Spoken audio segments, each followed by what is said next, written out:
گزشتہ جمعہ کو مختصر سے وقت میں ایصال ثواب کے تعلق سے چند باتیں میں نے آپ کی گوش گزار کی تھی، اور اسی بات کو میں آگے بڑھاتے ہوئے اپنی بات کو انشاءاللہ مکمل کرنے کی کوشش کروں گا۔ سورہ حشر کی آیہ مقدسہ آپ کے سامنے میں نے تلاوت کرنے کا شرف حاصل کیا ہے، جس میں اللہ رب العالمین ارشاد فرماتا ہے کہ جو لوگ ان مہاجرین و انصار کے بعد آئیں گے، یعنی صحابہ کرام کے بعد جو لوگ آئیں گے مومنین و مومنات، تو وہ کہیں گے اے ہمارے رب تو ہمیں بخش دے اور ہم سے پہلے ایمان لانے والے ہمارے بھائیوں کو بھی بخش دے۔ تو یہ آیہ مقدسہ جس کے اندر اللہ رب العالمین نے صحابہ کرام رضوان اللہ تعالی علیہم اجمعین اور ان کے بعد کے آنے والے جو مؤمنین ہیں ان کے عمل کا ذکر فرمایا، اور ارشاد فرمایا کہ ان کا یہ عمل ہوگا کہ وہ میری بارگاہ میں دعا کریں گے اپنی مغفرت کے لیے بھی، اور اپنے جو سابقہ لوگ گزر چکے ہیں ایمانی بھائی ان کے لیے بھی وہ میری بارگاہ سے مغفرت طلب کریں گے۔ اور حضرت سیدنا عبداللہ ابن عباس رضی اللہ تعالیٰ عنہ فرماتے ہیں سرکار رسول اکرم صلی اللہ تعالیٰ علیہ وسلم کا یہ معمول تھا کہ آپ ایک قبرستان کے پاس سے گزرے اور آپ نے ارشاد فرمایا، ہمیں بھی قبرستان کے پاس سے جب ہم گزرتے ہیں تو ظاہر سی بات ہے ہم بھی سلام پیش کرتے ہیں وہاں پر، السلام علیکم یا اہل القبور۔ تو اسی حدیث پاک کی روایت حضرت سیدنا عبداللہ ابن عباس نے جو کی تو وہ فرماتے ہیں کہ سرکار صلی اللہ تعالیٰ علیہ وسلم جب گزرے قبرستان کے پاس تو آپ نے ارشاد فرمایا، سلام بھی اپنے انداز میں سرکار نے وہاں پیش کیا، اور ارشاد فرمایا السلام علیکم یا اہل القبور یغفر اللہ لنا ولکم وانتم صلاتنا ونحن بالآخرہ۔ سرکار نے ارشاد فرمایا اے قبر والو تم پر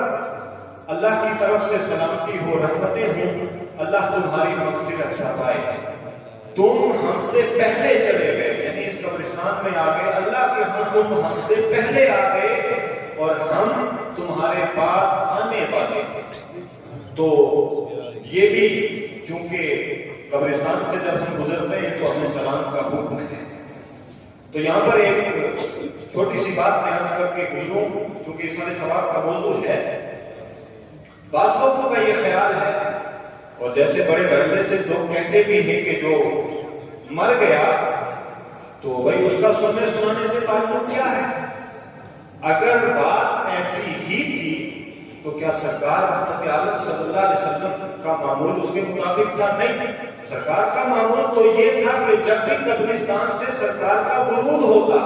جب بھی آپ کا گزر ہوتا، جب بھی آپ کا مرور ہوتا تو سرکار کا یہ معمول تھا۔ یہ تو میں نے ایک حدیث پاک آپ کے سامنے یہ ترمذی شریف کے اندر مشکات شریف کے اندر موجود ہے۔ اس کے علاوہ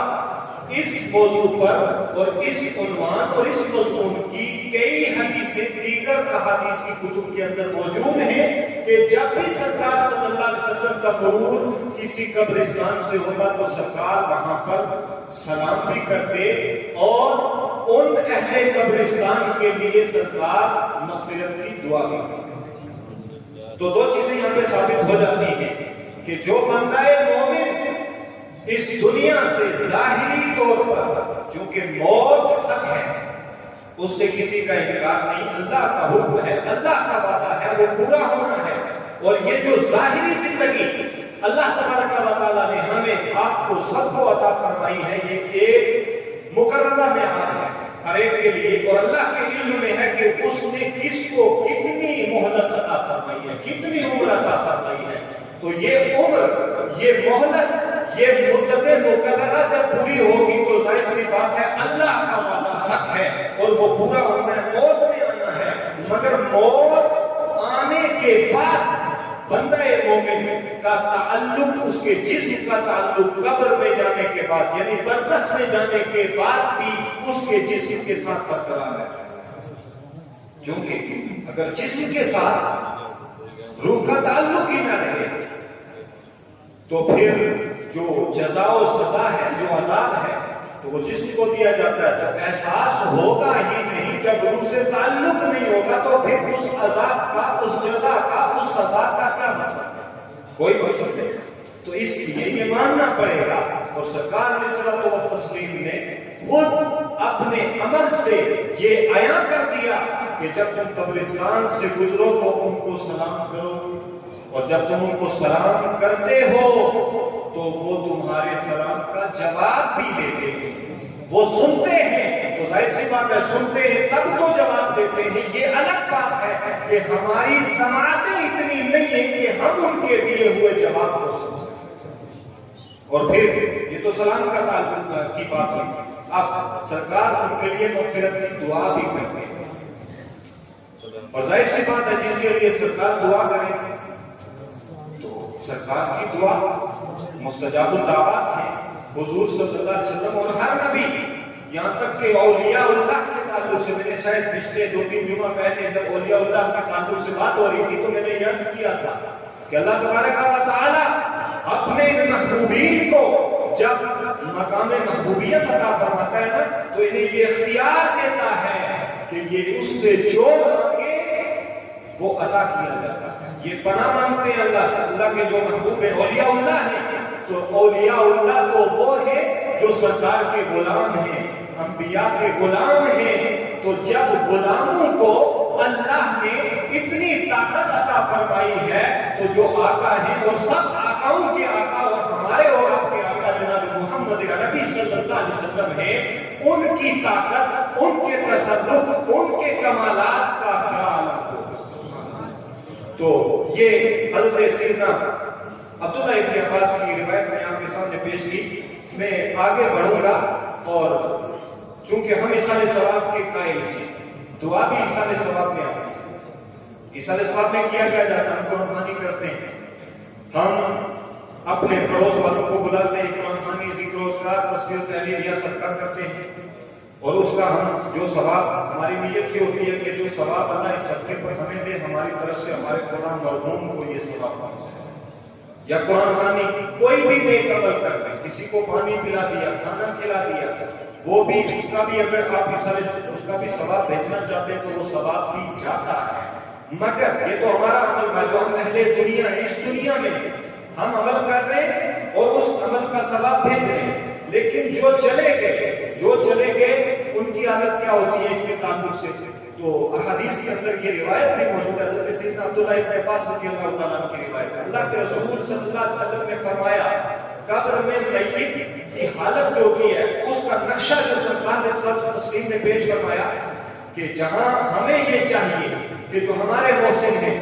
کیونکہ دنیا کے اندر اللہ اور اس کے رسول کے بعد جو ذات ایک انسان کے لیے سب سے بڑی ہوتی ہے نا، اس کی مربی بھی، اس کے لیے ہر لحاظ سے وہ سب سے قریبی بھی، اس کی غم گسار بھی، اس کی غم خار بھی، اس کی مددگار بھی، وہ والدین کی ذات ہوا کرتا ہے۔ پھر والدین کے بعد بہن بھائی ہوتے ہیں، جو جتنا قریب کا رشتہ ہوتا ہے وہ اتنا ہی اس کا معاون ہوا کرتا ہے، یہ آپ سب جانتے ہیں، ایک عام سی بات ہے یہ۔ اللہ کے رسول نے فرمایا قبر میں میت کی حالت جو ہوتی ہے وہ پانی میں ڈوبنے والے فریادی کی طرح سے ہوتی ہے۔ جس طرح ایک بندہ ڈوب رہا ہے پانی میں تو وہ فریاد کرتا ہے، وہ پکارتا ہے کہ مجھے کوئی سہارا چاہیے،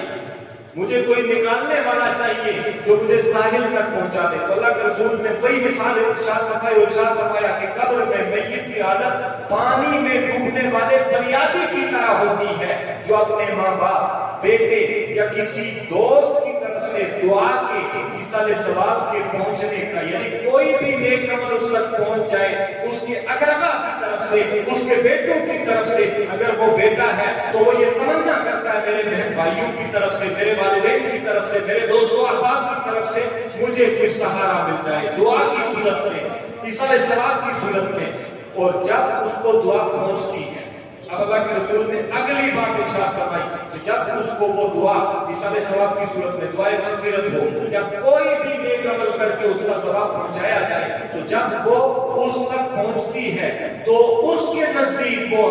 جو اس تک پہنچا جو آپ نے کیا اور اپنے بڑوں اپنے گزرے ہوئے بزرگوں کے ایصال ثواب کر دیا اس کے تعلق سے سرکار نے فرمایا جب وہ دعا اس تک پہنچتی ہے تو وہ اس کے نزدیک دنیا اور اس دنیا کے سارے ساز و سامان یعنی دنیا کی جتنی عیش و عشرت ہے جتنے ساز و سامان ہے جتنی مال و دولت ہے جتنی جائیداد ہے اس تمام سے اس کے لیے بڑھ کر کے وہ دعا ہوتی ہے جو اس تک پہنچتی ہے اس قبر پر اور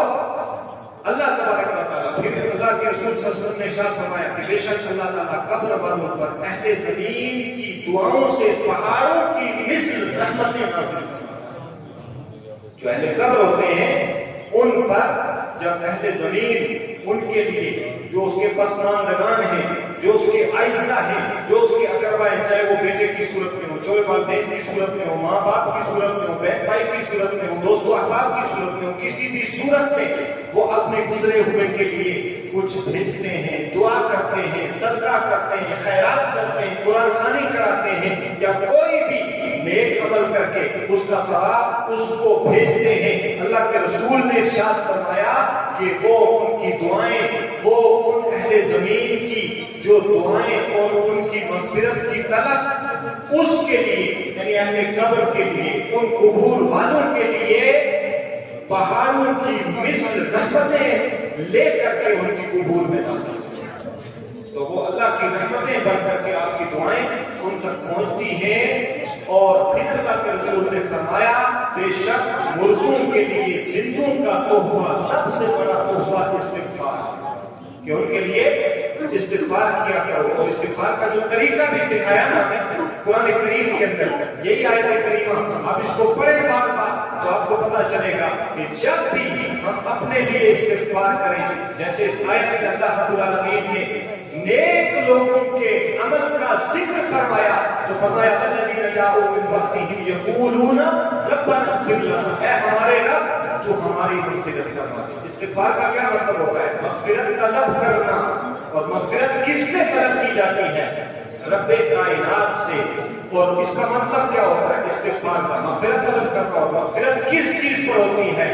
کہ اللہ گناہوں سے مجھے معاف کر دے میرے گناہوں کو معاف کر دے یہ استغفار ہے یہ ضروری نہیں ہے کہ ہم عربی زبان میں ہی دعا کریں آپ کی جو بھی زبان ہے آپ کا جو بھی انداز ہے آپ کا جو بھی لہجہ ہے اس لہجے میں آپ اپنے رب کو یاد کریں دل سے اور گڑ گڑائیں اپنے گناہوں پر شرمندگی کا اظہار کریں اور رب سے آپ مغفرت طلب کریں مولا میں گنہگار ہوں میرے گناہوں کو معاف کر دیں اور اس کے ساتھ جو لازماً عمل کرنے کا ہمیں حکم دیا وہ کیا ہے وہ اس آیت سے ثابت ہوتا ہے کہ جہاں ربنا اغفر لنا ولاخواننا الذین سبقونا بالایمان جہاں تم اپنے لیے دعا کرو دعائے مغفرت طلب کرو وہیں اپنے ان گزرے ہوئے بزرگوں کے لیے اپنے اسلاف کے لیے اپنے والدین کے لیے اپنے اعزاء کے لیے بھی دعائے مغفرت کرو ان کے لیے بھی مغفرت کی دعا کرو اور جب تم یہ کرو گے تو یہ حدیث پاک جو حضرت سیدنا عبداللہ ابن عباس کی روایت میں نے آپ کے سامنے پیش کی تو پھر اللہ کریم آپ کی ان دعاؤں سے آپ کے صدقہ کرنے سے آپ کے خیرات کرنے سے آپ کے ایصال ثواب کرنے سے آپ کے جس طرح کا بھی آپ نیکی کا کوئی عمل کر کے ان کی طرف بھیجیں گے تو اس کے سبب اللہ تبارک و تعالیٰ ان کی قبروں پر پہاڑوں کی مثل رحمتیں نازل فرمائے یہ ہمارا عقیدہ ہے سنت والجماعت کا اور اس کو ہم سب لوگ فالو بھی کرتے ہیں مانتے بھی ہیں اللہ تعالیٰ ہم سب کو عمل صالح کی توفیق عطا فرمائے ہم سب کو اللہ کریم اپنے محبوبین کے صدقے سے نیکی کے راستے پر گامزن فرمائے مسلک حق یعنی سنت والجماعت پہ عمل کی